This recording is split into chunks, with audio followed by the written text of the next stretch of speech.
मोरा पिछु आरिया जामुनिया ता फर केला दर जाऊ ए जामुन तोहे के तुराना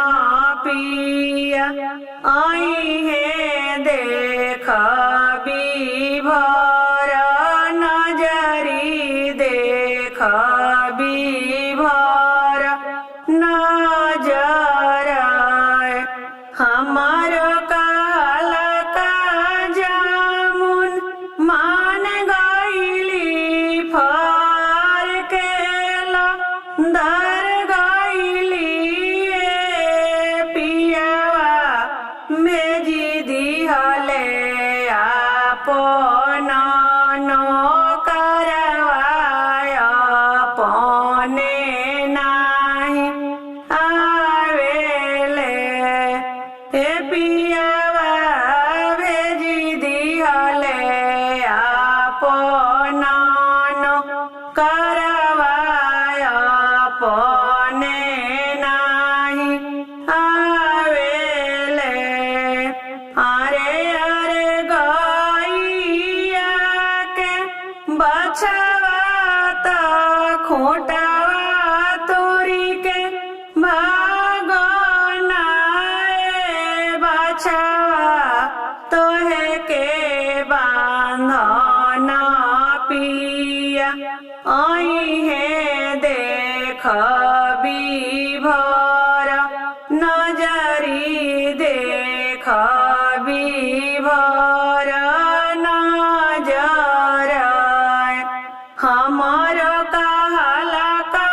बछवा मान गईले खोटवा तोरी के भाग गईले पियावा भेजी दिहले अपना नो करवाय अपने नाही आवेले अरे अरे सासु नदिया चादरिया तनिके सुती जाऊ जार से खार हो खोए सासु तोहे के देखना पिया आई है देख भरा नजरी देख भरा नजर हमारो कहला का सासु माने गली चादरिया तनिके सूत गईली पियावा भेजी दिहले डाक डरे काना पडरे अपने नाही आवेले हे पियावा भेजी दिहले डाक डरे काना पडरे अपने नाही आवेले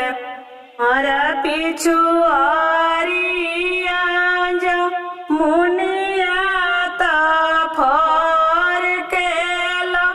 दर जाऊ जामुन तोहे के तुराना पिया आई है देखा